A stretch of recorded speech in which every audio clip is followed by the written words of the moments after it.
What would you do if a man tried to kick your family off a plane only to realize you were the CEO of the entire airline watching from first class? The flight attendant's smile faded the moment the man in seat 3A leaned into the aisle. He wore a tailored grey suit and a scowl of entitlement.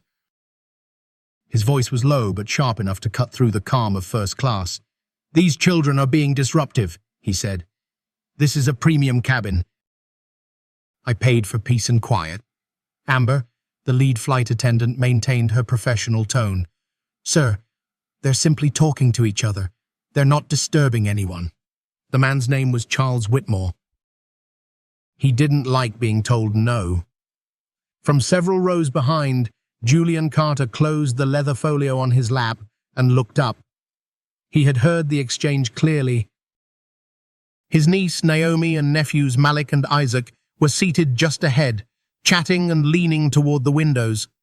Their mother, his sister Danielle, was speaking softly to them, adjusting Isaac's seatbelt. Julian's jaw tightened. He'd hoped to surprise them mid-flight, quietly watching as they boarded. He hadn't expected trouble before the plane even left the ground. But trouble had a way of finding black families in first class. Especially when people like Charles Whitmore were nearby. Julian Carter wasn't just another passenger. He was the founder and CEO of Carter Airlines. This Flight 247 from Atlanta to Los Angeles was one of his company's flagship routes. The very aircraft they sat in had been part of his vision for equitable luxury air travel. And right now, a man was implying that his family didn't belong. Julian leaned back slightly, observing. Charles pressed the call button again. Amber returned, still composed. "Yes, sir. I'd like to speak to the purser," Charles said. "Or the captain. Someone in charge." "This seating situation is clearly a mistake." "Sir, I've already confirmed their tickets. There is no mistake." "I find that hard to believe," he muttered, loud enough for several passengers to hear. Julian exhaled slowly through his nose. The tension in the cabin was growing. Other passengers glanced up, a few pretending not to listen while adjusting their earbuds. Danielle shifted uncomfortably in her seat. Naomi looked over her shoulder. "Mom," she whispered, "why does that man keep looking at us?" "It's okay," Danielle said, brushing a hand through her daughter's curls. "Just ignore him, sweetie." 2 rows behind, 14-year-old Malik sat still, his face set, pretending not to notice. But Julian saw his nephew's grip tighten on the armrest. Then Isaac's voice cut through the tension. "Is that man mad because we're black?" The boy's words were innocent. Honest, loud enough to be heard. A few passengers stiffened. Danielle turned quickly. "Isaac," she whispered, "let's use our quiet voice, okay?" Julian felt a knot tighten in his chest. He had stayed silent for long enough. He unbuckled his seatbelt, smoothed the front of his navy suit, and rose. The moment he stepped into the aisle, several things happened. Amber looked up and recognized him. Charles blinked, confused at first, then curious. Other passengers who hadn't paid much attention now turned fully. Julian approached with calm precision. His voice was even, low, measured. "Excuse me," he said, addressing Charles directly. "Is there a problem here?" Charles raised his chin.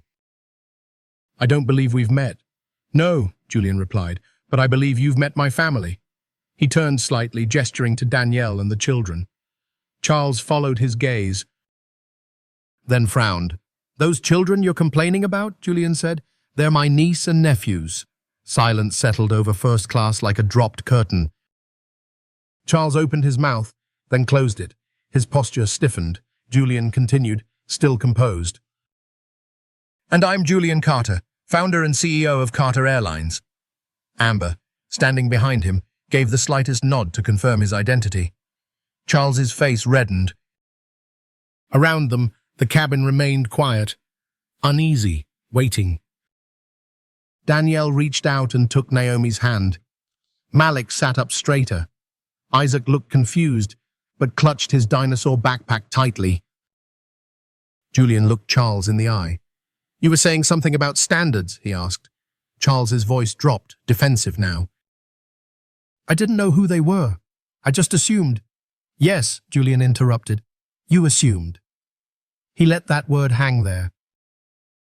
Then added softly, It's a common mistake. He turned to Amber. Miss Wilson, is everything in order? Yes, Mr. Carter, she said clearly. The family has valid first-class tickets. There are no issues. Then let's proceed, Julian said. And with that, he returned to his seat. He didn't need to say more. The message was loud and clear. Julian Carter adjusted his cufflinks as he stepped out of his town car at Atlanta International Airport. The early morning sun shimmered off the windows of the private terminal. He glanced at his watch, then smiled. Danielle and the kids would be arriving any minute. It had been too long. 3 years since his last real vacation.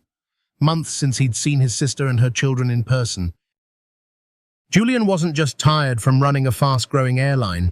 He was tired of missing birthdays, school plays, Saturday breakfasts, tired of watching his family grow up through text messages and FaceTime calls. This trip to Los Angeles was his chance to reconnect. Not as a CEO, just as Uncle Julian. He made his way to the Sky Priority Lounge. Inside, everything gleamed, polished wood, soft leather chairs, the faint scent of citrus in the air. A young concierge approached. Mr. Carter, welcome back, she said warmly. Thanks, Valerie, he nodded. Has my family arrived yet? They just cleared security. Should be at the gate in about 10 minutes. Julian smiled. Perfect. Let me know when they're close. I want to surprise them. She nodded. Absolutely, sir. Julian sank into a seat by the window. He pulled out his phone and scrolled through old photos. Danielle, holding newborn Isaac in a hospital gown. Naomi in a Halloween costume, Malik proudly wearing a basketball medal. Then he stopped on one photo. Danielle and her husband James at the Carter Airlines launch party 7 years ago. James had been all smiles that night, before the car accident. Before Danielle became a single mother with 3 kids and no roadmap, Julian had helped. Of course he had. He made sure they never had to worry about rent or school tuition. But money didn't hug a child goodnight. Money didn't show up for parent-teacher meetings. This trip, it wasn't about luxury. It was about presence. Across the terminal, Danielle Carter was trying to keep everything and everyone moving. She held tight to little Isaac's hand while glancing back at Naomi and Malik as they rolled their carry-ons. Naomi adjusted her glasses, eyes wide behind the lenses. Mom, did you see the plane? It has Uncle Julian's name on it. I know, baby, Danielle smiled. He's proud of that airline, and he'd be proud to see you flying on it. Malik walked a few steps ahead, earbuds in, hoodie up, trying to look cool. But Danielle saw the flicker of excitement in his eyes. Remember, she said, reaching forward to straighten his collar, this is first class. Let's be on our best behavior. Mom, Malik groaned. I know how to act. I'm not a baby either, Isaac added, puffing out his chest. Danielle grinned. Of course not. You're my big helper today, right? He nodded solemnly, gripping his dinosaur backpack. Naomi glanced down at the printed email on her phone. It says we get to board first. Because we're in Platinum First Cabin. Danielle exhaled. She'd told Julian that regular tickets were fine. She didn't need special treatment. But he had insisted. Carter family flies Carter Airlines first class, he'd declared, or not at all. Danielle had chuckled at the time, but now she felt the weight of those words. She had never flown first class before. She couldn't have afforded it. Not on her salary as a hospital administrator, certainly not as a single mum with 3 growing kids. But today, they were going. And Julian had made it clear this was not charity, it was family. They approached gate A23. The gate agent scanned their passes, then looked up, surprised. Oh, she said with a smile, you're in our Platinum First cabin. We'll be boarding you first. Would you like to wait in our lounge? Danielle nodded, trying to match the calm tone she had heard from patients' families every day. She guided the kids into the plush waiting area. Malik headed straight for the snack counter, pretending not to care but quickly filling a plate. Naomi pressed her face to the massive glass window. "Mom, look. That's our plane." Outside, the aircraft shimmered in silver and blue, with the Carter Airlines logo bold along the fuselage. Below it, in smaller letters, the slogan, "Rising Together." Julian had chosen that line himself. Because it wasn't just about airplanes going up, it was about people. Isaac tugged Danielle's sleeve. "Is Uncle Julian already on the plane?" "He might be," she said. "But let's not go knocking on the cockpit." Isaac giggled. Danielle sat down, taking a breath. For the first time that morning, she allowed herself to feel it. Not anxiety, not pressure, just joy. This trip wasn't just a luxury. It was a reminder that they belonged, that after everything, her children could walk into any space with their heads high. Because they were Carter kids, and that meant something now. It meant they didn't have to shrink to fit in. Danielle Carter adjusted the strap of her tote as the gate agent waved them forward. "First class, right this way," the woman said cheerfully. Danielle nodded and guided the kids down the jet bridge. The hum of the air system, the distant whir of baggage loaders, the faint smell of jet fuel, it all mixed with anticipation.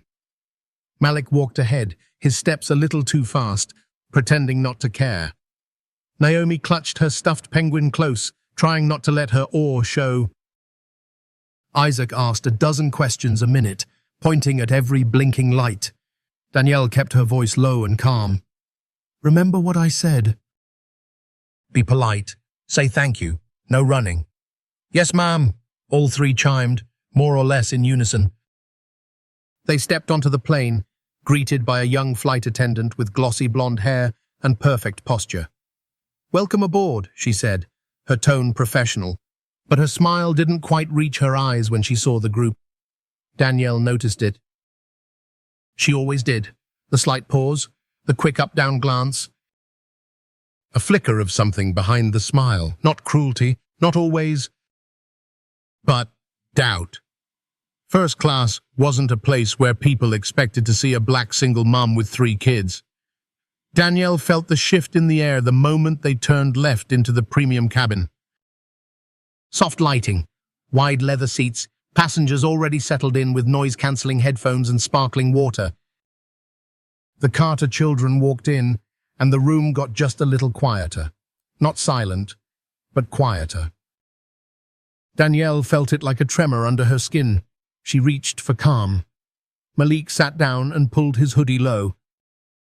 Naomi took the window seat, whispering to her penguin, trying not to be noticed. Isaac reached for every button within arm's length. Danielle bent to help him buckle in. Across the aisle, a man in a grey suit shifted uncomfortably. He looked up from his tablet, eyes narrowing. Charles Whitmore. Danielle didn't know his name yet, but she knew the look. The one that said, "You're not supposed to be here." The one she'd seen in department stores, school lobbies, hotel check-in counters. It was the look her grandmother used to call the scan. That flash of evaluation. Are you rich enough? Smart enough? Safe enough? Danielle was used to it. But today wasn't about proving anything. Today was about giving her children a memory that felt good and normal and full of light. Amber, the lead flight attendant, approached with a soft smile. "Mrs. Carter, correct?" she asked. Danielle smiled back, grateful. "Yes. We have juice or sparkling water for the little ones. Would they like anything before takeoff?" "Apple juice, please," Naomi said quietly. "I want orange," Isaac shouted. Danielle touched his hand. "Inside voice, please." Amber chuckled gently. "Coming right up." Danielle exhaled. Amber seemed kind. That helped. She settled into her seat, finally able to look around. That's when she caught him staring. Charles. His brow furrowed as he watched the kids sip juice and laugh softly. His tablet rested idle on his lap now. His gaze wasn't curious. It was assessing. Calculating. Danielle turned away. She knew what was coming. Not the words, but the pattern, the whispers, the concerns, the fake smiles covering real discomfort. Isaac leaned close. "Mom?" "Yes, baby?" "Why is that man looking mad?" She glanced across the aisle and back. "He's not mad. He's just looking." "Is he mad because we're brown?" Danielle's throat tightened. "No," she said gently. "He doesn't know us." "Don't worry about him." Malik looked up from his phone, eyes narrowed at the man. Naomi tucked her penguin deeper into her lap. Danielle reached for composure. She'd learned how to wear it like armor, but it still hurt. Not because it was new, but because it wasn't. Julian Carter, seated several rows behind, had seen it all. He watched Danielle smooth her dress, adjust Naomi's seatbelt, gently hush Isaac's excitement. He saw Charles glance sideways, then shake his head as if mentally filing a complaint. Julian didn't move. Not yet. He was giving the world a chance to behave itself, but he was ready. The moment it crossed a line, he'd be there. He wasn't just a CEO flying under the radar today. He was a brother, an uncle. And he knew what it meant to carry the weight of proving you belonged, even in a cabin you built. The flight attendants prepared the cabin. The pilot greeted everyone over the PA. Passengers settled in, most paying no mind. But Charles kept glancing, fidgeting, building a case in his mind that he was losing his peace because of them. Danielle felt it. The moment before a storm. But she didn't know yet that just a few rows behind her, someone had already decided enough was enough. The seatbelt sign hadn't even gone off when Charles Whitmore pressed the call button for the second time. Amber appeared quickly, her face still composed, but her eyes now wary. "Is everything all right, sir?" she asked. Charles gave a half laugh. "Not really. I'm trying to enjoy a premium experience, and I find myself surrounded by distractions." Amber didn't blink. "Sir, can you be more specific?" He leaned in, lowering his voice just enough to make it more dangerous. "The family across the aisle. The noise, the movement, the energy." Amber's smile tightened. "They're well within behavior guidelines, sir. Children are allowed in first class." "I'm aware," he said, voice flat. "But this feels more like affirmative action than a proper seating upgrade." Amber stiffened. She opened her mouth to respond, but Julian Carter, still seated behind, heard enough. He didn't rise. Not yet. His instinct said, "Watch." People like Charles always expose themselves fully if you let them talk long enough. Across the aisle, Danielle tried to focus on Isaac's coloring book, but she could feel the shift. Naomi was quieter than usual, sensing tension. Malik had taken off his earbuds. He didn't say anything, but he was listening. And so was Julian. He leaned forward slightly, resting his elbows on his knees, leather folio still untouched in his lap. Charles wasn't done. "I spend 6 figures a year on travel," he muttered, just loud enough for the nearby rows to hear. "There are standards for a reason." Amber inhaled slowly. "Sir, if you have a concern about service, I can escalate it after takeoff." Charles gestured sharply toward Danielle's row. "My concern is that I didn't pay to sit in a daycare center." That was when Isaac accidentally dropped his crayon. It rolled across the aisle and bumped against Charles's shoe. The man didn't move. He looked down at it, like it was something contagious. Isaac unbuckled, slid out of his seat, and reached for the crayon. "Excuse me," he said, polite, soft. Charles didn't say a word, but the look he gave the boy, it wasn't just irritated, it was dismissive. Cold, Danielle rose instantly and crossed the aisle, lifting Isaac gently back into his seat. "I'm sorry," she said. "He didn't mean, you people always say that," Charles snapped. The words landed hard. Amber's eyes widened. Danielle froze. Naomi gasped. Malik stood up. And Julian Carter finally stood. He walked forward without a word, smooth and deliberate, not with anger. With purpose. Charles turned, confused for a split second, then wary. Julian stopped in the aisle. "You seem upset," he said quietly. Charles tilted his head. "Who are you?" Julian didn't answer yet. Not to him. He turned to Isaac. "You okay, little man?" Isaac nodded, clutching the crayon tight now. Julian smiled at him, then glanced at Danielle. "You all good here?" She nodded slowly, but her eyes were damp. Julian finally faced Charles. "I'm Julian Carter," he said simply. Charles blinked. "Julian Carter," Julian repeated. "Founder and CEO of this airline." The silence that followed was deep and immediate. Amber stepped back instinctively. Charles's face paled. "I didn't realize." "No," Julian said, voice still calm. "You didn't. That much is clear." Other passengers had taken off their headphones. The cabin wasn't watching anymore. It was listening. Julian looked Charles in the eye. "You called my family a distraction. You questioned why they're here." He let the words settle. "I built this company so families like mine could fly without shrinking. Without apologizing. Without wondering if they belonged." Charles opened his mouth. Julian held up a hand. "No, you've said enough." He turned to Amber. "Miss Wilson, I trust you can handle the rest." Amber nodded. "Yes, Mr. Carter." Julian turned, but before he walked back to his seat, he glanced down at Malik. The boy hadn't sat yet. Julian met his eyes. "You good?" Malik nodded slowly. Then Julian looked at Charles one last time. "You assumed you were the most powerful man on this plane," he said, "and you were wrong." Then he walked back down the aisle, his steps measured, sure, final. Behind him, Charles sat frozen. He had miscalculated badly. What he thought was just another black family to be pushed aside turned out to be the family. The one that owned the sky he was flying through. And for the first time in a long time, he had no words.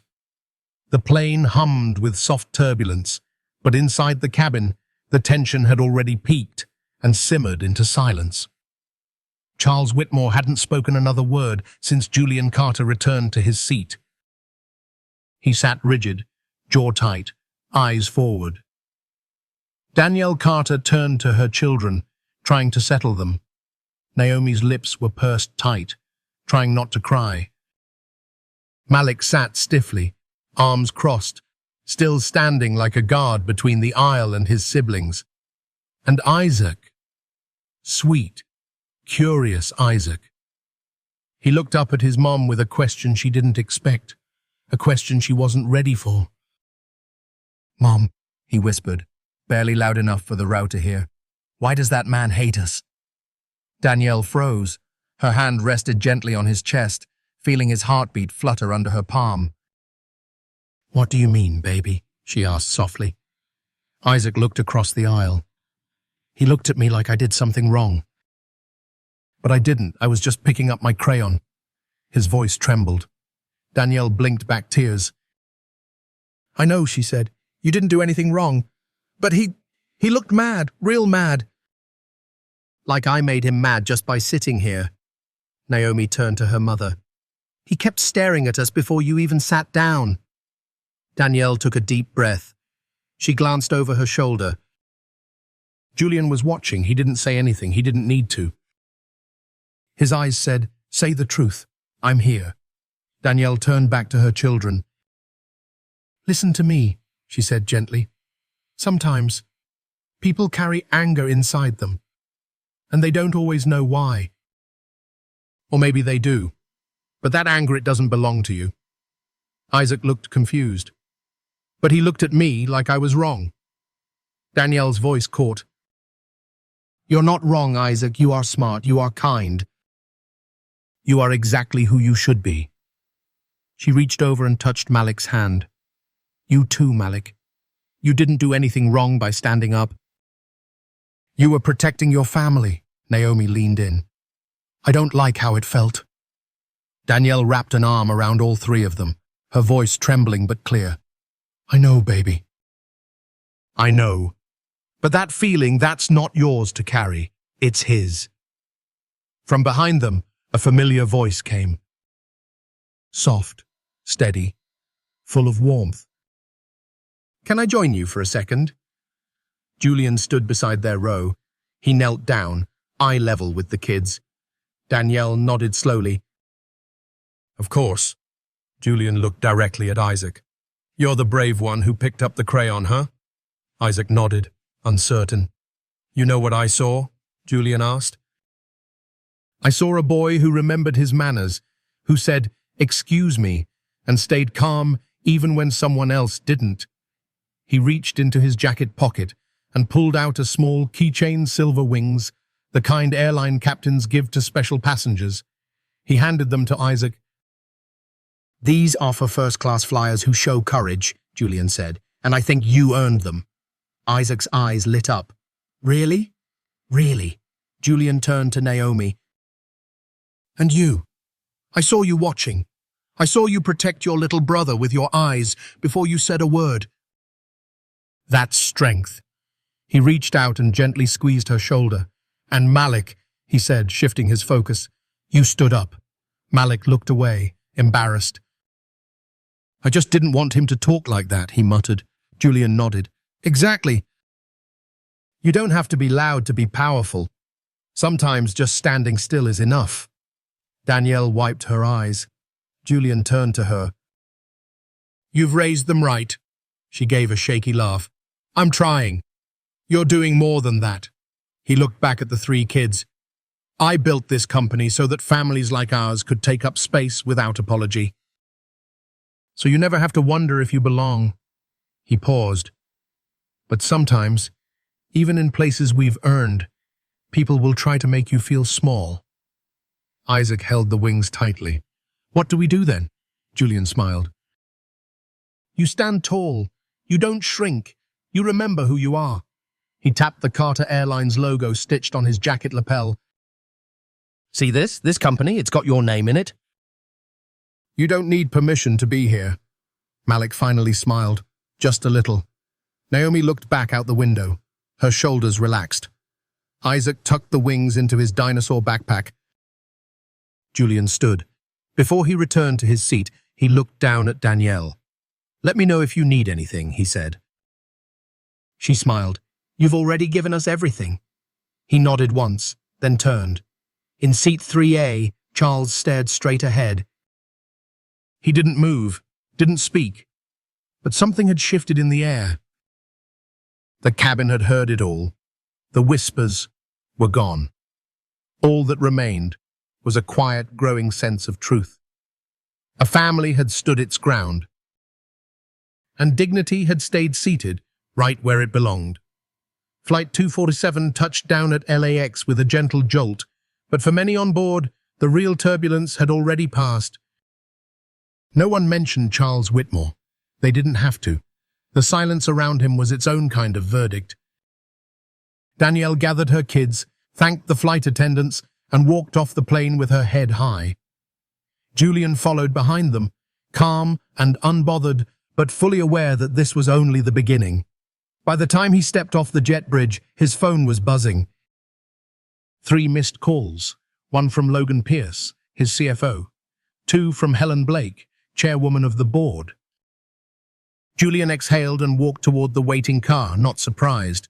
He knew how fast news traveled in business, especially when one of the passengers happened to be Charles Whitmore, a key investor, powerful donor, and self-proclaimed titan of aviation partnerships. As the car pulled away from the terminal, Julian's phone rang again. This time he picked up. Logan, he said. You're already trending, Logan said flatly.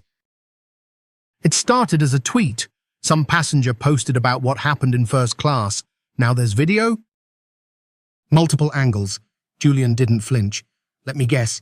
Charles wants blood? He's furious. Said he was humiliated. He's threatening to withdraw all future investment. And Julian cut in. Let him. There was silence on the other end. Then Logan said, You sure? I'm not going to apologize for defending my family on my own plane. By the time Julian arrived at his LA office, the story had already gone national. Hashtag Han Carter takes. The stand clips from the flight were making rounds on social media. Most were short, grainy, shaky camera work, but the audio was clear. Those children you're complaining about, they're my family. The internet exploded. Supporters hailed him as courageous. Critics called him too emotional for a CEO. Cable news debated whether it was professional to confront a high-value investor mid-flight. And Charles Whitmore, he issued a formal statement. I was treated with disrespect and singled out for simply requesting peace and quiet, he claimed. Then came the blow. Charles announced he was pulling out of Carter Airline's pending West Coast expansion deal worth $180 million. The media ran with it. Carter Airlines in crisis? CEO puts family before finances. Is that leadership? Investor war brewing in skies? Inside the executive floor, the boardroom was tense. Helen Blake sat at the head of the table, reviewing printed articles. She looked up as Julian entered. Julian, she said, this is spiraling. Julian remained standing. What exactly is spiraling? That I stood up for my sister? Or that Charles didn't get his way? Elena Brooks, his COO, cleared her throat. The concern is the fallout. He's pulling money. And we don't have a replacement investor lined up for the LA terminal project. Julian looked around the room. I started this company with $200 in a bank account and one leased jet, he said calmly. We didn't need Charles then. We don't need him now. Helen raised an eyebrow. And if other investors follow him, then let them. Gasps.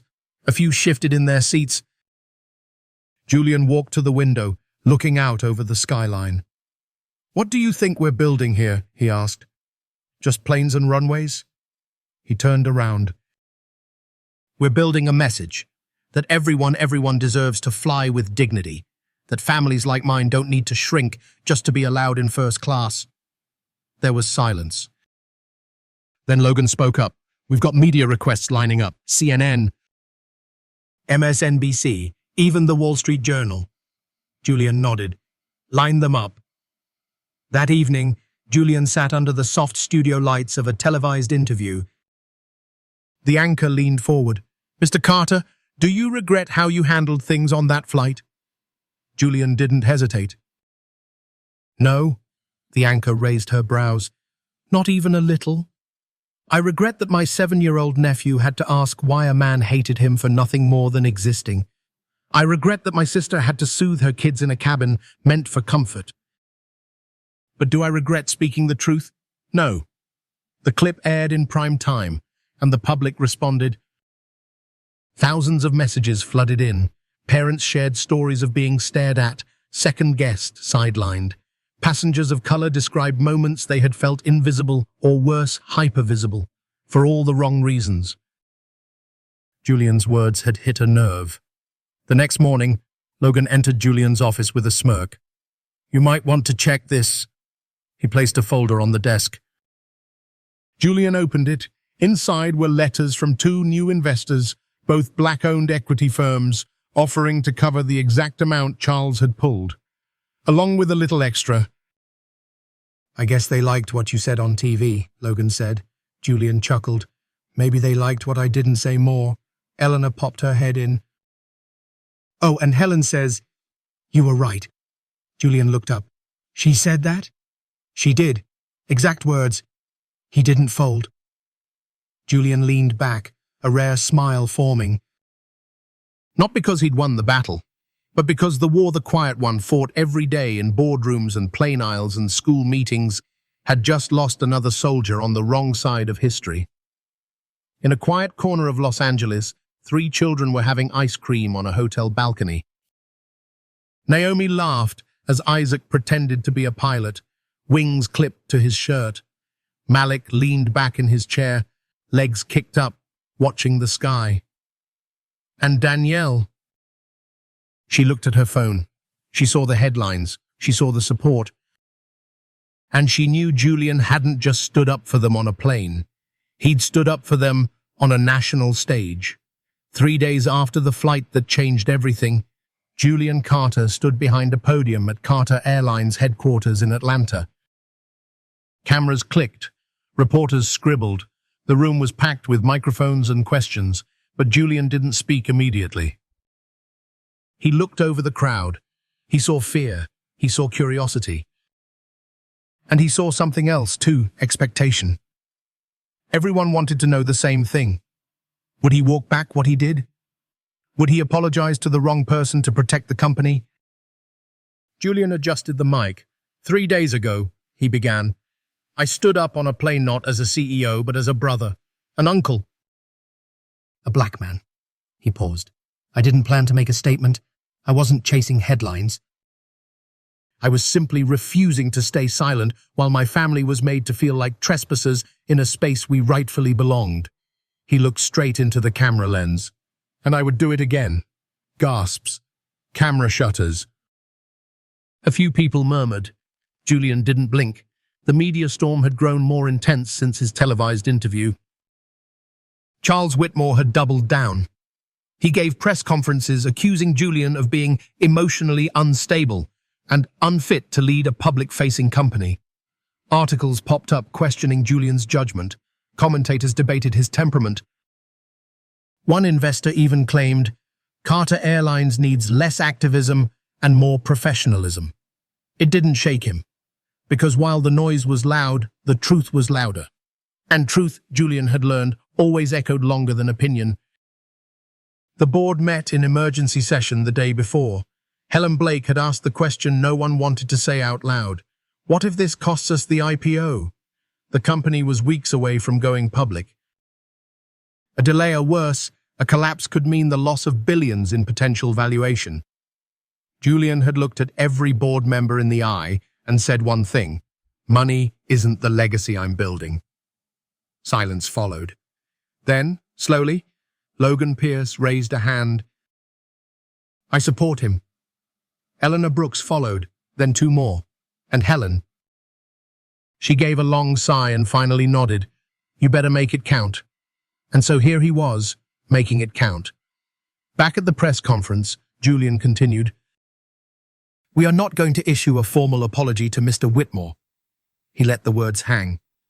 We are, however, deeply sorry that any family, mine or otherwise, would ever feel out of place on one of our flights.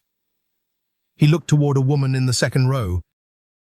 It was Grace Howard, the civil rights attorney who had seen the video and flown out just to witness this.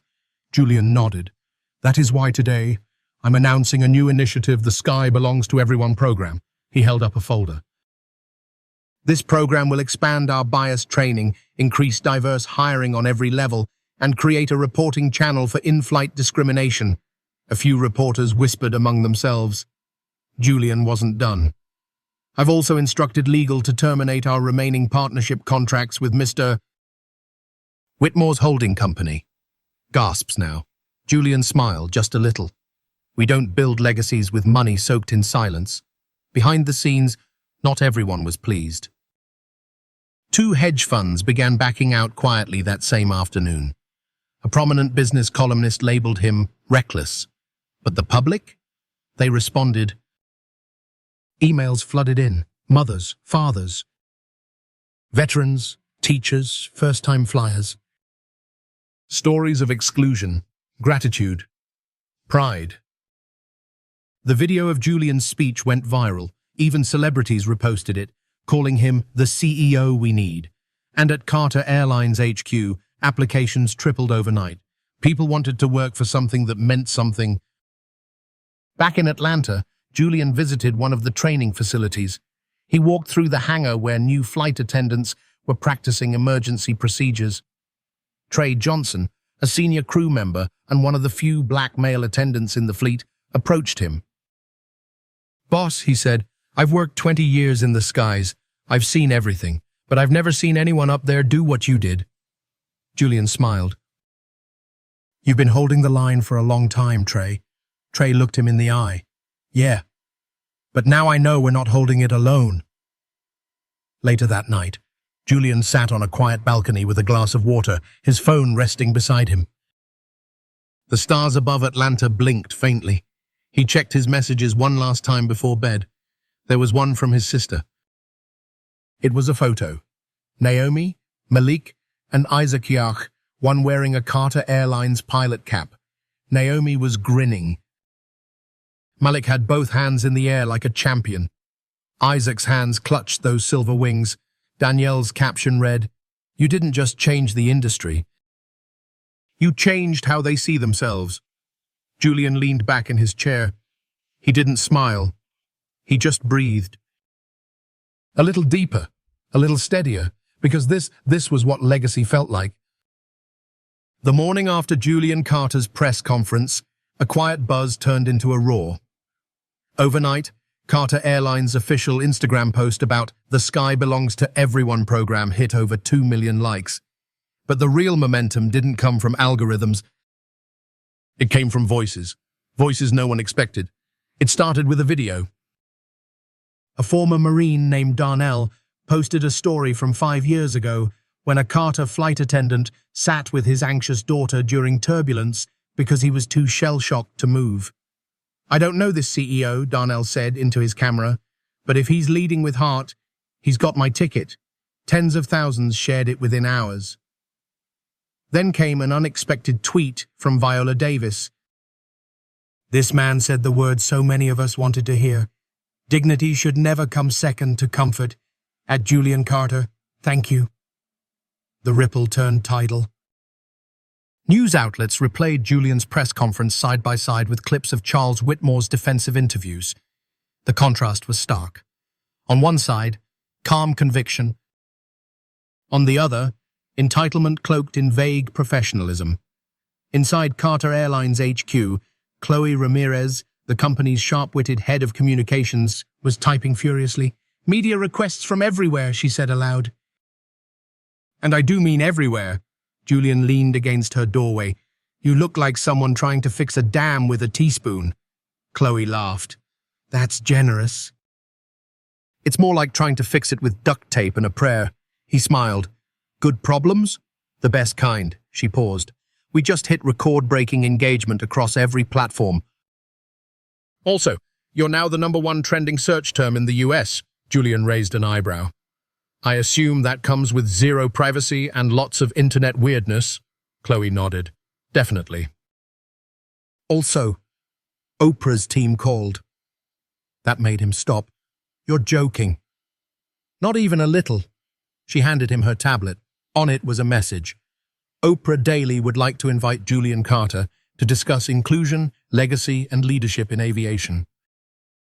Julian stared for a beat, then quietly said, "Tell them yes." The media wave brought more than just headlines. A group of regional pilots pooled together to start a scholarship fund in Carter's name for young black aviators. A Grammy-winning musician mentioned Carter Airlines on stage.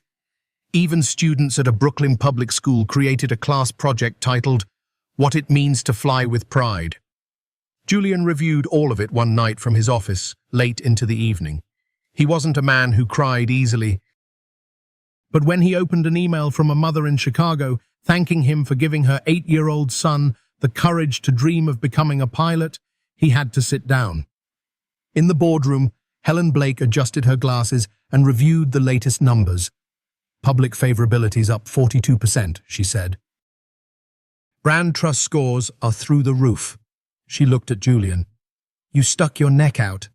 "I wasn't aiming for a campaign," he said. "Just justice." Helen leaned back. "Either way, it worked." Logan added, "We just picked up 2 major West Coast contracts. One of them explicitly said it was because of your moral clarity." Julian shook his head in disbelief. "All I did was tell a man to stop harassing my family."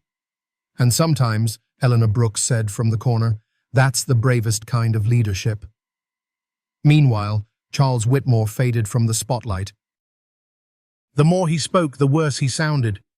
Clips of him saying, "I expect peace and quiet when I travel first class," became punchlines on late-night shows.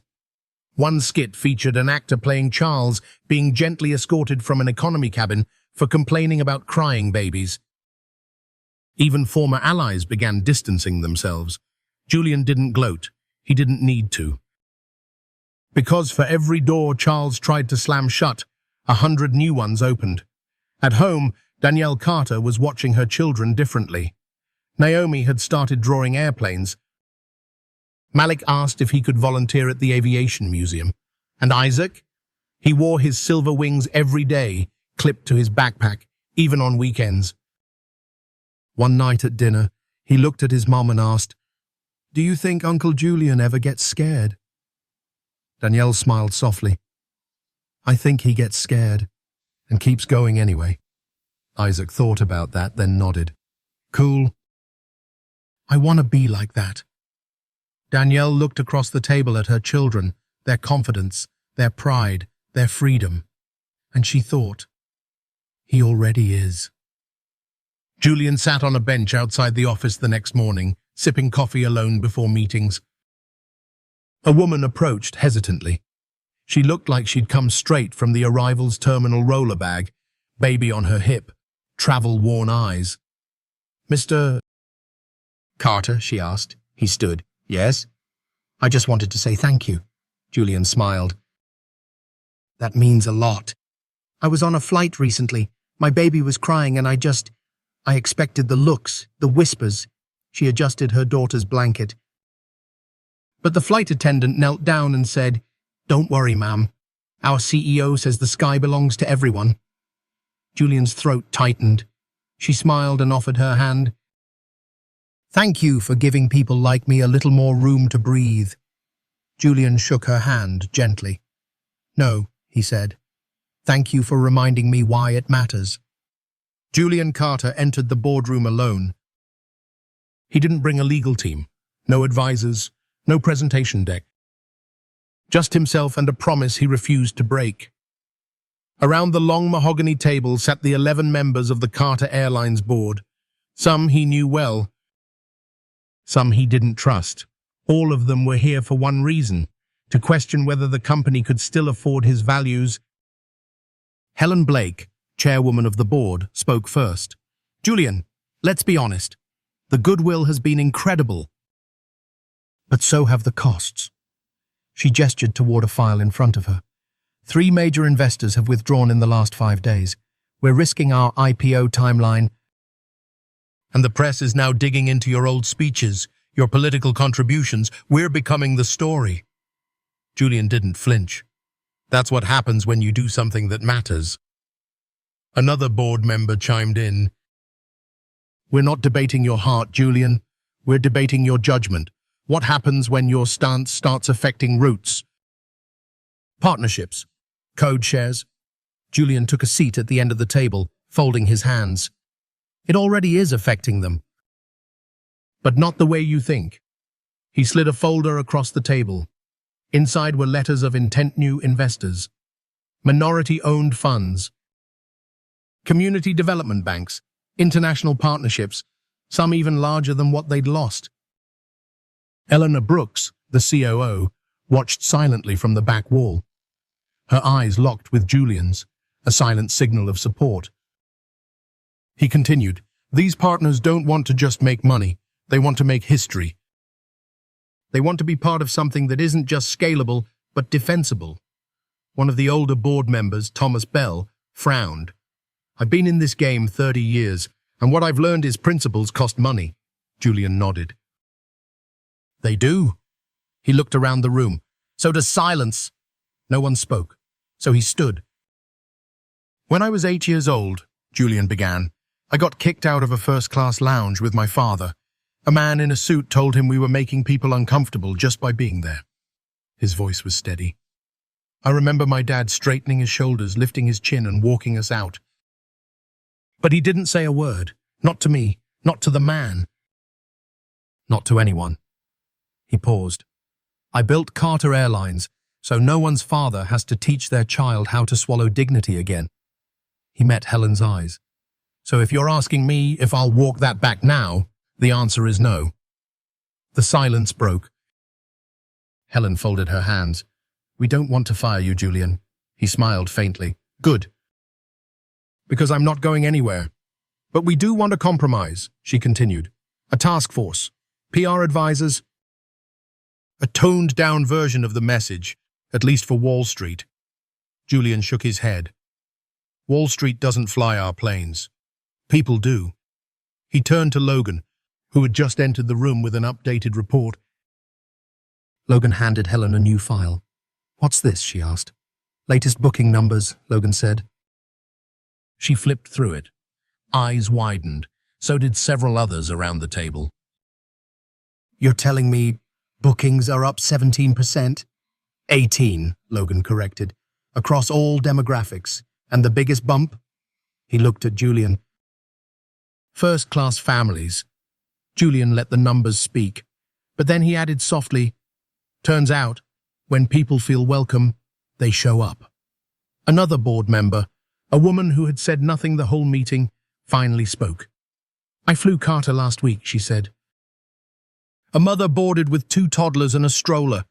I watched the gate agent kneel to greet the kids and hand them wings before they even sat down." She looked around the room. No one looked annoyed. In fact, a man in a suit gave up his aisle seat so the mother could have more room. She turned to Julian. "You're not changing the airline. You're restoring something it always should have had." The room quieted. Helen closed the folder and looked at Julian again. "I don't like messes," she said. "I like profit. But I also like leadership." She stood. "Keep your program, keep your voice. But understand we're all watching now, not just for what you do, but what comes next." Julian nodded. "Then watch closely." Later that afternoon, Julian walked through the main atrium of the headquarters. Staff clapped as he passed, some subtly, some without reservation. Trey Johnson, the senior flight attendant, gave him a small salute. Julian chuckled and returned it with a nod. At the front doors, he paused and looked up at the mission plaque etched in steel. To fly with dignity, to serve with purpose, to belong without question. He reached out and touched the word, belong. For the first time in a long time, he didn't feel like a CEO under pressure. He felt like a man keeping a promise. It had been exactly 1 month since that flight. 1 month since Julian Carter stood up and changed the course of his airline, and perhaps something even bigger. He didn't expect a celebration. He wasn't the type. But that morning, as he stepped into Atlanta International Airport for a routine flight, something unusual happened. People looked up. They nodded. They smiled. Some placed a hand over their heart as he passed. Not because he was famous, but because they knew. He made his way to the Sky Priority check-in, where a young woman behind the counter brightened when she saw him. "Good morning, Mr. Carter. We've got you pre-cleared for gate A12. First class, of course." Julian grinned. "I wouldn't mind coach today." She blinked, unsure if he was joking. He wasn't. "I like to stay grounded," he added, smiling again. "Of course, sir," she said, typing quickly.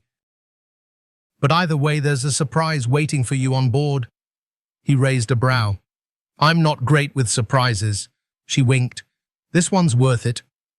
He boarded late, letting other passengers settle first. As he stepped into the aircraft, he was greeted not with a scripted welcome, but a standing flight crew. Amber, the same flight attendant from that unforgettable flight, stood in front. She offered her hand. "Welcome back, Mr. Carter." Julian shook it. "Good to see you again." She motioned toward first class. "Right this way." But when he looked at his seat, 8 was empty, and next to it, 2B was also vacant, except for something resting on the cushion. A small card.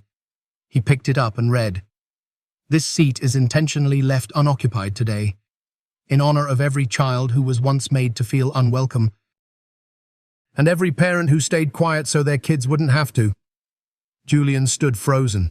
He slowly took his seat in 2A, but his eyes stayed on 2B.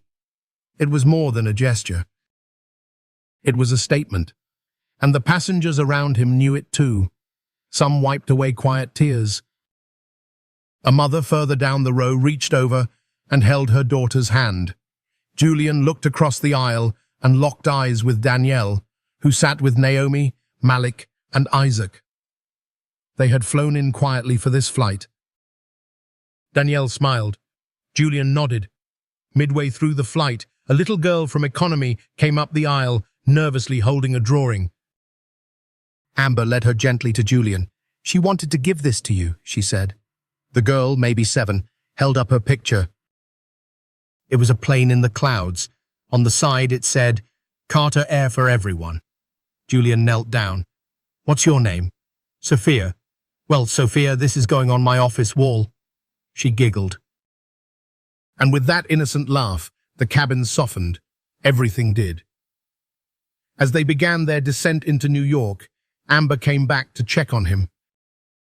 "We don't always get to know what kind of impact we make," she said, "but you made it loud and clear."